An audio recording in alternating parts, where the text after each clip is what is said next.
మొత్తానికి దేశ రాజధానిలో కమలం పార్టీ తన వికాసాన్ని చూపించుకుంది. వరుసగా హ్యాట్రిక్ కొట్టి సత్తా చాటాలి అనుకున్న ఆమ్ ఆద్మీకి, కేజ్రీవాల్ కి ఒక రకంగా వాళ్ళు ఒకప్పుడు మేము ఊడ్చేస్తాం మొత్తం అన్నారు. కానీ వాళ్లే ఊడ్చుకుపోయిన పరిస్థితి. అలాగని కంప్లీట్ గా ఊడ్చుకోలేదు, కానీ దాదాపుగా అంటే ఒక రకంగా ఢిల్లీలో భారతీయ జనతా పార్టీ గెలుస్తుందా లేదా, అసలు భారతీయ జనతా పార్టీ కల సాకారం అవుతుందా లేదా, 26 ఏళ్లుగా అక్కడ ప్రతిపక్షంగానే ఉంది అనుకుంటున్న టైంలో ఇప్పుడు అధికారంలోకి రావడం, ఇక్కడ కాంగ్రెస్ పార్టీ కంప్లీట్ గా ఉనికి కోల్పోయిన పరిస్థితి. ఇక కేజ్రీవాల్ అంటే ఆమ్ ఆద్మీ వర్సెస్ భారతీయ జనతా పార్టీ అన్నట్టుగానే ఢిల్లీ రాజకీయాలు కొనసాగబోతున్నాయి. ఇది ఒక రకంగా మోడీ మార్క్. కేజ్రీవాల్ మీద వచ్చిన వ్యతిరేకత దాదాపుగా ఎగ్జిట్ పోల్స్ చెప్పిందే ఇక్కడ కూడా జరిగినాయి, ఫలితాలు కూడా అలాగే ఉంది. ఎలా చూడాలి ఇది అంశం మీద చర్చించే ప్రయత్నం చేద్దాం. సార్, కంప్లీట్ గా మోడీ మార్కు ఢిల్లీలో ఇన్నేళ్లకి కనిపించింది అని అనుకోవాలా, లేదంటే ఆ స్థాయిలో కేజ్రీవాల్ మీద ఉన్న వ్యతిరేకత? ఎందుకంటే ఆయన స్థానంలో కూడా ఆయన ఓడిపోవడం ఇక్కడ చాలా విచిత్రం. ఆయన గెలుచున్నా వేరే రకంగా ఉండేదేమో. ఎలా చూడాలి రాజకీయాలు? ప్రభుత్వ వ్యతిరేకతే కనబడుతుంది ఇందులో. మోడీ చరిష్మా అనే కంటే కూడా ప్రభుత్వ వ్యతిరేకత కనబడుతుంది. ఎందుకంటే చాలా కీన్ కంటెస్టే వచ్చింది. ఒక రకంగా చెప్పాలంటే దీన్ని తెలంగాణ ఎలక్షన్స్తో పోల్చాలి. కేసీఆర్ వ్యతిరేకత కాంగ్రెస్ని గెలిపించింది, అక్కడ కేజ్రీవాల్ వ్యతిరేకత భారతీయ జనతా పార్టీని గెలిపించింది. చాలామంది ఆంధ్రాతో మాట్లాడుతున్నారు, చంద్రబాబు గారు కూడా. ఇది ఆంధ్రాతో పోలిక కాదు అసలు. ఆంధ్రాలో కూటమి కట్టారు, ఆ కూటమిలో కులాలు వచ్చినాయి, చాలా వ్యవస్థలు వచ్చినాయి. దాంతోపాటు జగన్ వ్యతిరేకతను బాగా తీసుకురాగలిగారు. ఇక్కడ అట్లాంటిది కాదు, ఇది తెలంగాణ టైప్ అనమాట. టఫ్ ఫైట్ మధ్యలో భారతీయ జనతా పార్టీ తెలంగాణలో 2% ఓట్ల తేడాతో గెలిచింది కాంగ్రెస్ పార్టీ, ఇక్కడ 2% ఓట్ల తేడాతోనే గెలిచింది. కాబట్టి తెలంగాణలో కొంచెం ఓట్లు దగ్గరగా వచ్చినటువంటిది. 64, 65 కదా అట్లా వచ్చింది, 67 అనుకుంటా కదా వచ్చింది. అక్కడ వచ్చేటప్పటికి కాస్త ఎక్కువ వచ్చింది, 30 కావాల్సిన చోట 44 వచ్చింది, 48 అంతే తేడా అక్కడ. ఒక రకంగా అంటే ఓటింగ్ పర్సంటేజ్ కూడా పెరిగింది భారతీయ జనతా పార్టీ గతంతో పోలిస్తే. ఆ పెరగడం కూడా వ్యతిరేకతేనా? అక్కడెక్కడ మోడీ చరిష్మా లేదా? ఇక్కడ మీరు అబ్జర్వ్ చేస్తే టోటల్గా కేజ్రీవాల్కి 10% ఓట్లు తగ్గినాయి. అవును, 10% ఓట్లు తగ్గితే అందులో బీజేపీ క్యాప్చర్ చేసింది 7%. 3% కాంగ్రెస్కి టర్న్ అయినాయి. కాంగ్రెస్ క్రిందసారి ఉన్న 4 మీదన ఇప్పుడు దాదాపు 7 దాకా వచ్చింది. అది కొంచెం పెంచుకోవాలి. అంటే ప్రభుత్వ వ్యతిరేకత అనేది నేను అందుకు అంట. మోడీ చరిష్మా అంటే ఆ 10% ఓట్లు ఇటుకి రావాలి, ప్లస్ కాంగ్రెస్ ఓట్లు కూడా ఇటుకి చీలు రావాలి. బేసిక్గా కాంగ్రెస్ ఓట్లు చీలు రావాలి, మిగతా పక్షాలన్నీ ఓట్లు చీలు ఇటు రావాలి. బీజేపీ అక్కడ పెంచుకోగలిగింది గతంతో పోల్చుకుంటే 7% పెరిగింది, కానీ కేజ్రీవాల్ కోల్పోయింది 10%. అవును, అంటే బీజేపీ కేజ్రీవాల్ వ్యతిరేకతలో 7% బీజేపీ క్యాప్చర్ చేసింది. అంత వ్యతిరేకత ఉంది, 10% వ్యతిరేకత కేజ్రీవాల్ మీద ఏర్పడింది. కానీ అందరూ బీజేపీని నమ్మలా. కేజ్రీవాల్ని ఓడగొట్టాలనుకున్న వాళ్ళందరూ బీజేపీని నమ్మలా. అందుకనే కాంగ్రెస్ కొట్టన్నాయి ఆ ఓటు. ఒకవేళ సార్ ఎన్నికలకు ముందు ఆమ్ ఆద్మీ కాంగ్రెస్ ఒకవేళ అలయన్స్ లాంటిది ఏమైనా పెట్టుకుని ఉంటే ఆంధ్రప్రదేశ్లో జరిగినట్టు టఫ్ పోటీకి పరిమితం అయ్యేదా, లేదంటే భారతీయ జనతా పార్టీకి దెబ్బ పడేదా? లేదు, నాకు తెలిసి అదే జరుగుంటే గనక ఇద్దరికి కలిపి ఇంకో 3-4 సీట్లు వచ్చాయి. అంటే ఇప్పుడు ఆల్రెడీ 7% వరకు వచ్చినాయి కదా సార్ వాళ్ళకి. అదే వీళ్ళకి కలిసినప్పుడు దగ్గరికి అధికారం ఫామ్ చేసి అంత రాదా? అంటే రాజకీయాల్లో 2 రోజులు ఎప్పుడు 4 కాదండి, 44 అవుతుంది, 0 అవుతుంది. ఇక్కడ కేజ్రీవాల్ మీద అంత వ్యతిరేకత వస్తేనే కదా తేడా వచ్చింది. అంటే ఆ 3% రాపోనేమో అంతే, కాంగ్రెస్ అప్పుడు కాంగ్రెస్కి రావు, ప్లస్ అది కూడా దెబ్బతింటాయేమో. ఇప్పుడు ఆమ్ ఆద్మీ పార్టీ కాంగ్రెస్ జతగట్టుంటే చాలా మంది లెక్కలు ఏం కట్టేస్తున్నారంటే ఇక్కడ 3000 ఓట్లు వచ్చినాయి, ఈ 3000 అటు తెలిస్తే కనుక అయిపోతుంది. ఇవన్నీ సిల్లీ మాట. కేజ్రీవాల్ వ్యతిరేకత అనేటటువంటి దాంట్లో కొంత కాంగ్రెస్కి జీలింది. కేజ్రీవాల్తో కలిసిపోతే ఆ ఓట్లు బీజేపీకి యాడ్ అవుతాయి, ఆ 3% కూడా. కేజ్రీవాల్ మీద 10% మంది వ్యతిరేకంగా ఉన్నారండి. ఆ 10 మంది కాంగ్రెస్ వైపుకి వెళ్ళడం కూడా మానేసి కంప్లీట్గా బీజేపీకి వచ్చేవాడు. అప్పుడు బీజేపీ ఇంకో 3% ఓట్లు ఎక్కువ వచ్చి దానికి. అదే సందర్భంలో ఈ కింద ఇప్పుడు ఏవైతే చెప్పుకునేటటువంటి దాంట్లో కాంగ్రెస్ ఎట్లాగూ పోయింది, ఇంకొంచెం సంకన. కాకపోతే 2-3 సీట్లు వచ్చిండే కాంగ్రెస్ పార్టీకి అప్పుడు. ఆమ్ ఆద్మీ పార్టీ కాంగ్రెస్ పార్టీ జట్టు కడితే 2-3 సీట్లు వచ్చాయి. ఎందుకంటే ఇప్పుడు ఇందులో దాదాపుగా ఒక 6 దాకా కాంగ్రెస్ పార్టీ వాళ్ళు ఆమ్ ఆద్మీ పార్టీలో గెలిచారు, బీజేపీలో గెలిచారు. ఉమ్, వాళ్ళు కలిసి ఉంటే కనుక ఆ పొత్తు అట్లా ఉండుంటే ఈ 6గురిలో 3-4 గెలిచి ఉండేవాళ్ళు అవును. ఆమ్ ఆద్మీ పార్టీ తరఫున, ఉమ్, ఉమ్, అదే ఆమ్ ఆద్మీ కాంగ్రెస్ కలిసి ఉంటాయి. కాబట్టి ఇక్కడ ప్రభుత్వ వ్యతిరేకత అనేది చాలా తీవ్రంగా ఉంది. 10% అంటే ఆషామాషి కాదు. ఉమ్, ఉమ్. 10% అనేది చాలా పెద్ద తీవ్రమైన వ్యతిరేకత. సరే, ఇక్కడ వ్యతిరేకతలో కూడా ఢిల్లీలో ఆప్ మీద వ్యతిరేకత, కేజ్రీవాల్ మీద వ్యతిరేకత రెండు రకాలుగా చూడాలా? లేదు లేదు, రెండింటిని ఒకటే చూడాలి. అంటే ఆప్ని సపరేట్గా చూడలేదు జనం. కేజ్రీవాలే ఆపు, ఆపే కేజ్రీవాల్. అవునా? మెయిన్ ఎక్కడొస్తుందంటే మనం వీళ్ళు చాలా వరకు ఎవరిష్టం వచ్చినట్టు వాళ్ళు ఎనాలిసిస్ చేస్తున్నారు. అది వాళ్ళ ఇష్టం, మనం దానికి కాదనడానికి ఏం లేదు, ఎవరిష్టం వాళ్ళే. ఫస్ట్ జరిగింది 2013 టైంలో ఎలక్షన్ జరిగినప్పుడు ఎవరికి మెజార్టీ రాలా. ఆ రోజున 31 సీట్లు భారతీయ జనతా పార్టీకి వచ్చినాయి, 27 సీట్లు కేజ్రీవాల్కి వచ్చినాయి, 8 సీట్లు కాంగ్రెస్ పార్టీకి వచ్చినాయి. అప్పుడు బీజేపీకి ఎన్ని కావాలి? దాదాపుగా 6 కావాలి, 5 కావాలి. 31 వచ్చినాయి కాబట్టి 36 వచ్చినోడు ప్రభుత్వాన్ని ఏర్పాటు చేయొచ్చు. 5 కావాలి. కాంగ్రెస్ పార్టీ వాళ్ళు బీజేపీకి సపోర్ట్ చేయరు, ఆమ్ ఆద్మీ పార్టీ నుంచి చీలి అటు వెళ్ళేది లేదు. అందులో అప్పుడు చీల్చి చేయాలనుకోవట్లేదు బీజేపీ, ఎందుకు కాంగ్రెస్ సెంట్రల్ అధికారంలో ఉంది కాబట్టి. అందుకని ఏం చేసింది, కాంగ్రెస్ పార్టీ కేజ్రీవాల్కి మద్దతు ఇచ్చింది. అంతకుముందున్న ప్రభుత్వం ఎవరిది? షీలా దీక్షిత్ ప్రభుత్వం దిగి కేజ్రీవాల్ అప్పుడు జరిగిన ఎన్నికలలో హైయెస్ట్ బీజేపీ తెచ్చుకుంది 31, వీళ్ళు 27 దగ్గర ఆగితే వాళ్ళకి 8 వచ్చినాయి. అప్పుడు బీజేపీ నేను ఈ చేల్చడం, ఈ రాజకీయం అంతా చేయడం ఇష్టం లేదు దానికి, ఎందుకు ఏడాదిలోనే పార్లమెంట్ ఎలక్షన్ ఉన్నాయి. అందుకని అది సైలెంట్ అయిపోయింది. అయిపోయేటప్పటికి కేజ్రీవాల్కి మద్దతు ఇవ్వడం ద్వారా బీజేపీని అధికారంలోకి రానివ్వకుండా చూసే పనిని కాంగ్రెస్ వాళ్ళు చేశారు. అంతవరకు నడిచింది. కాంగ్రెస్ ఆమ్ ఆద్మీ పార్టీకి మద్దతు ఇచ్చింది. ఇచ్చాక 2014 అయిపోయే ఎలక్షన్లో కేంద్రంలో బీజేపీ గెలిచేసింది. వెంటనే ఢిల్లీలో ఉన్నటువంటి కాంగ్రెస్ పార్టీకి సంబంధించినటువంటి 8 మంది ఎమ్మెల్యేలు 8 మంది బీజేపీకి వచ్చేయడానికి సిద్ధపడ్డారు. 8 మంది కంప్లీట్గా. అతను ఒప్పుకోలేదు. 2014లో దానికి రెడీ అయ్యారు. అయితే అమిత్ షా ఒప్పుకోకుండా పార్లమెంట్ 7-7 భారీ మెజార్టీతో గెలిచారు కదా ఢిల్లీ.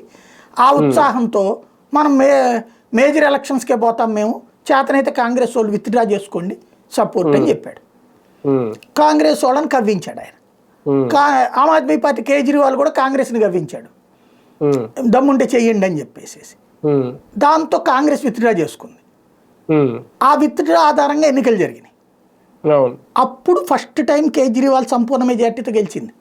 ఏది 2014లో అప్రతిహాత విజయంతో సంతోషంగా ఉన్నటువంటి భారతీయ జనతా పార్టీకి మొట్టమొదటి స్ట్రోక్ ఢిల్లీ ఎలక్షన్.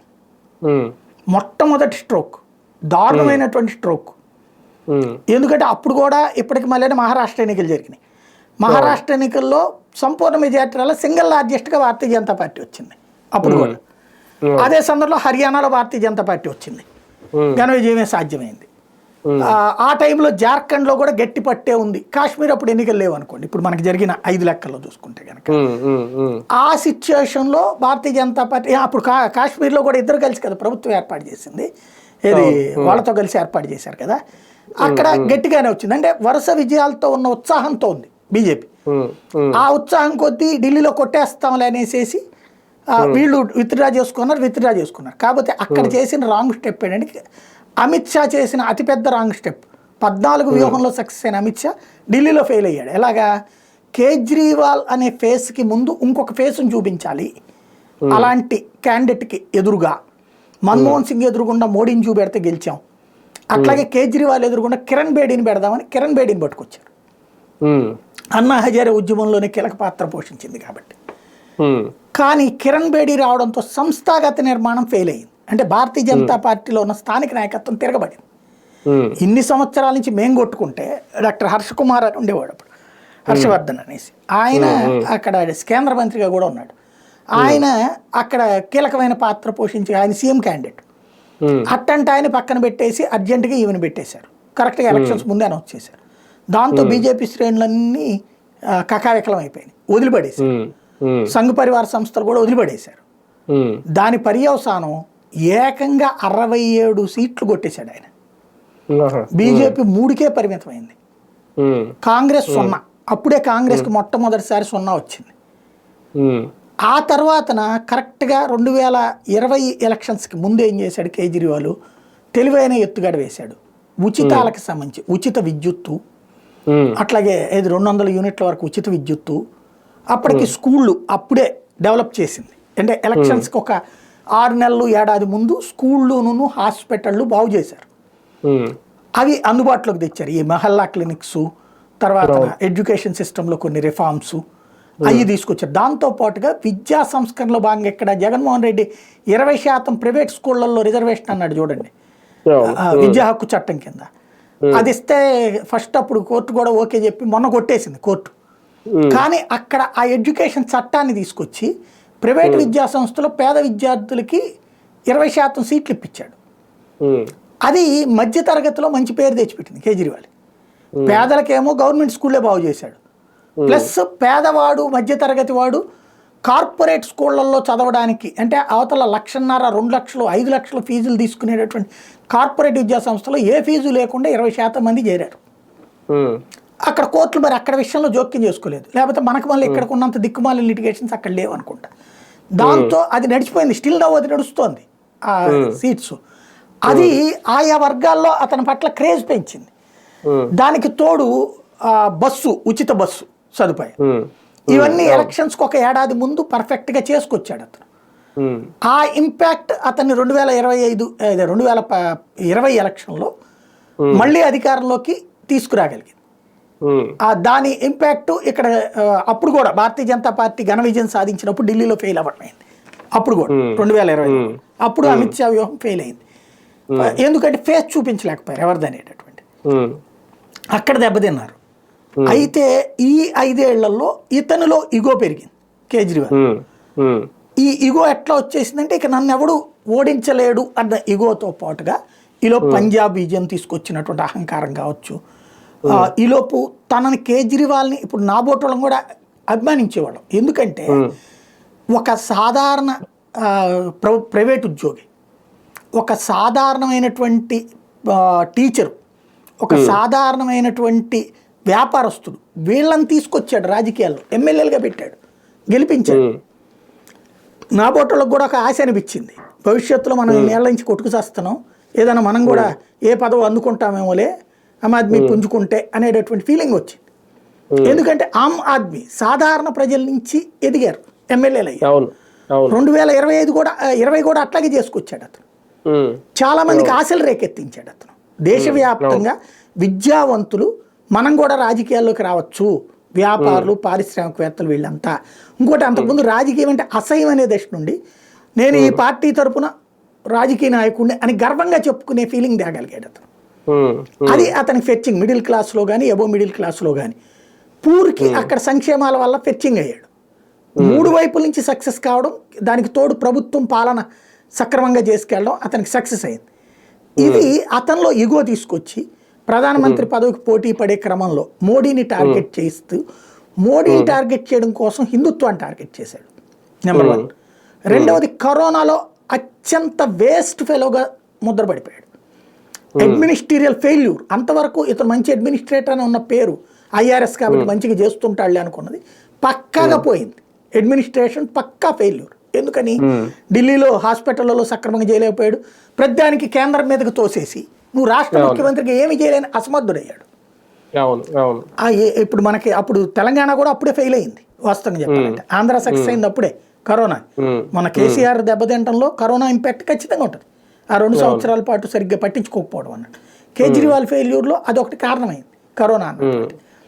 దానికి తోడు ఆక్సిజన్ సిలిండర్లు మిగతా దేశానికి కావాల్సిన వాటిని ఆపేసి అక్కడ వాడకుండా పక్కన పెడితే సుప్రీంకోర్టు సీరియస్ అవ్వాల్సి వచ్చింది. నీకు అవసరం ఎంతో అడిగి తీసుకోకుండా అవసరం లేని కూడా తీసుకుంటావేంటి నువ్వు అని చెప్పేసి సుప్రీంకోర్టు సీరియస్ అయింది. ఇది విద్యావంతులు చూశారు, తటస్థులకి కోపం వచ్చింది. దీనికి తోడు పదే మైనారిటీ బుజ్జిగింపు చర్యలో భాగంగా కరోనా టైంలో ముస్లింలందరూ అక్కడ ఒక మసీద్ దగ్గర కూర్చోవడానికి పర్మిషన్ ఇచ్చాడు ఇతను, అక్కడే ఉండటానికి, వాళ్ళకి సంబంధించిన సమావేశాలు పెట్టుకోవడానికి కరోనా టైంలో. అక్కడి నుంచి ఇతని మీద మైనారిటీ అనుకూల, మెజారిటీ వ్యతిరేక ముద్రపడింది. దానికి తోడు ఏం చేశాడు, ఇతనున్న 10 సంవత్సరాలలో దీపావళి జరుపుకోలేకపోయారు ప్రజలు. ప్రతి ఏడాది దీపావళి రాగానే పొల్యూషన్ అంటాడు.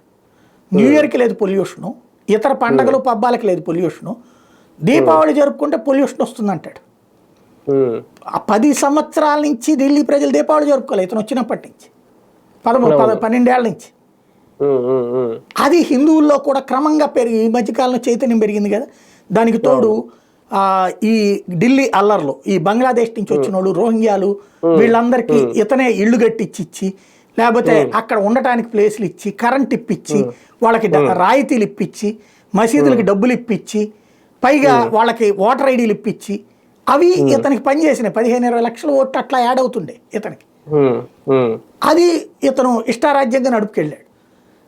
అది క్రమంగా అక్కడే ఉన్న హిందువులకు కోపం వచ్చింది, అక్కడే ఉన్న ముస్లింలకు కూడా కోపం వచ్చింది. ఎందుకంటే ఇలా ఇతర దేశాల నుంచి వచ్చినటువంటి ముస్లింలు లోకల్ ముస్లింలు బిజినెస్లు దెబ్బతీశారు, లోకల్ ముస్లింల కుటుంబాల్లో జోక్యం చేసుకోవడం ప్రారంభించారు. కాబట్టి అక్కడ ఉన్న ముస్లిం ఏరియాల్లో కూడా వ్యతిరేకత వచ్చింది. అందుకనే ముస్లిం ఏరియాల్లో ఉన్న వాళ్ళు బీజేపీకి వెళ్ళాక కాంగ్రెస్కి వేశారు. అందువల్లే 3% కాంగ్రెస్కి పడ్డాయి ఓట్లు. ఇవన్నీ కేజ్రీవాల్లో వచ్చిన దానికి తోడు కరప్షన్, లిక్కర్ కుంభకోణం, లోక్పాలు ఇది ఆయనతో అన్నా హజారేతో ఉద్యమించినోడివి, మద్య నిషేధం లాంటిది డిమాండ్ చేసినటువంటి వాడివి, ఈయనే ప్రభుత్వ మద్యం దుకాణాలు తీసుకెళ్లి ప్రైవేట్ మద్యం దుకాణాలు పెట్టేశాడు.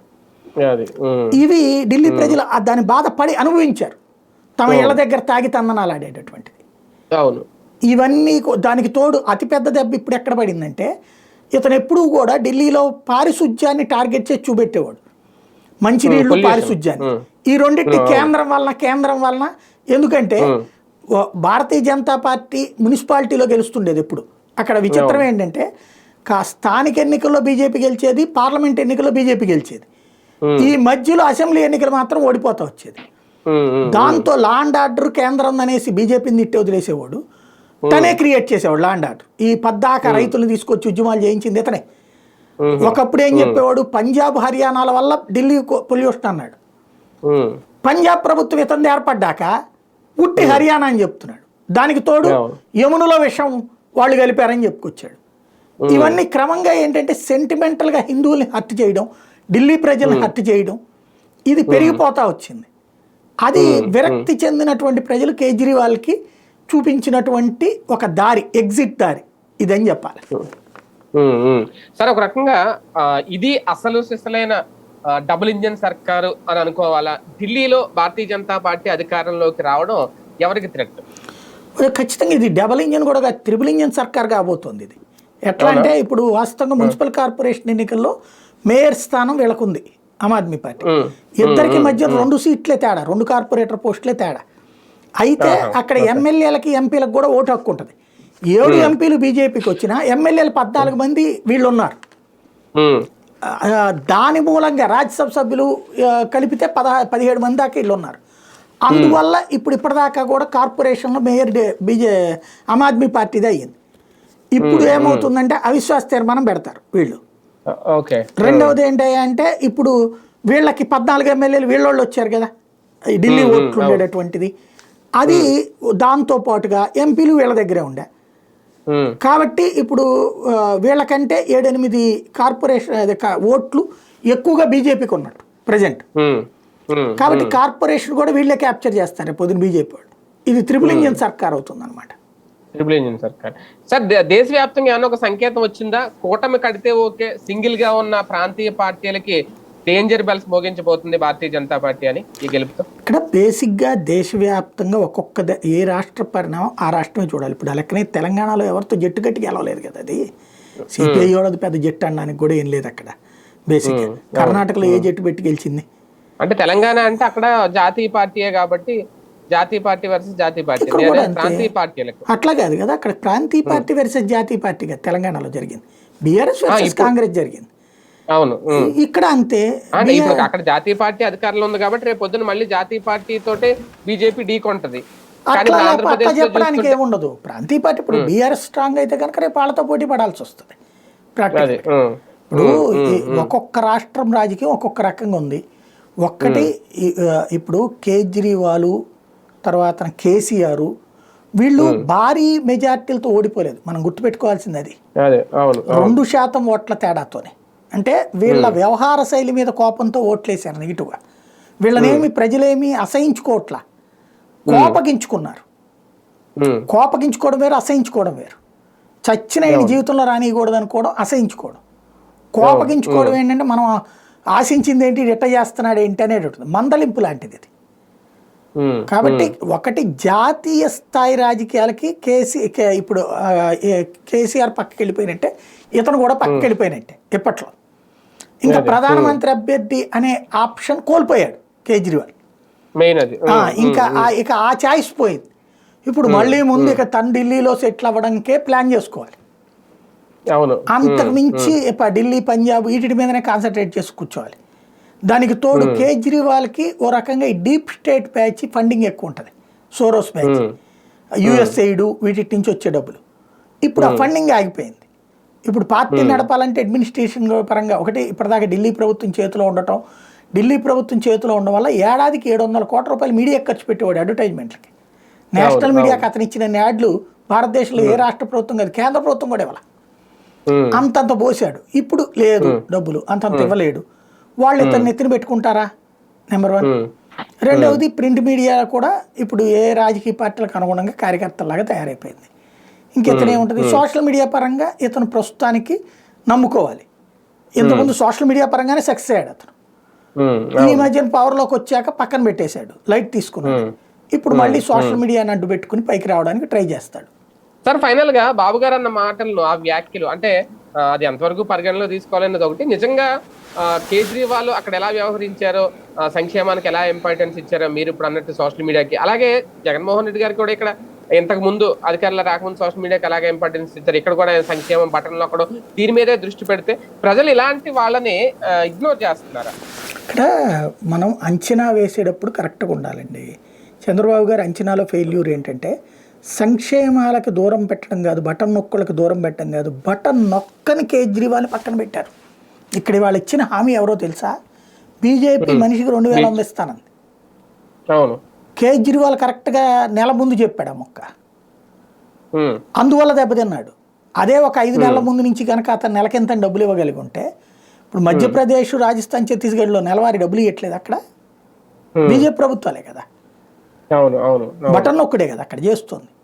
దాంతో పాటుగా మహిళలకి ఎంత అని చెప్పేసి ఆ సంక్షేమానికి వాళ్ళు ఖర్చు పెడుతున్నారు. అక్కడ ఖర్చు పెడుతున్నారు కాబట్టినే గెలుస్తున్నారు.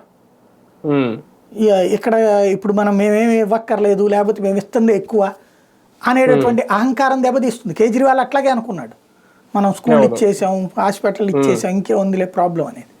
కానీ వీళ్ళకంటే ఎక్కువ ఇస్తాం, వాళ్ళేమో నీళ్లు ఇస్తామన్నారు, ప్లస్ ఏది వీళ్ళకి మినరల్ వాటర్ బాటిల్స్ ఇస్తామన్నారు ఇన్ని లీటర్లని, అట్లా గ్యాస్ ఇస్తామన్నారు 500 రూపాయల రేంజ్కి, ఫ్రీగా కూడా కొన్ని ఇస్తామన్నారు, అట్లాగే నెలకింత డబ్బులు ఇస్తామన్నారు.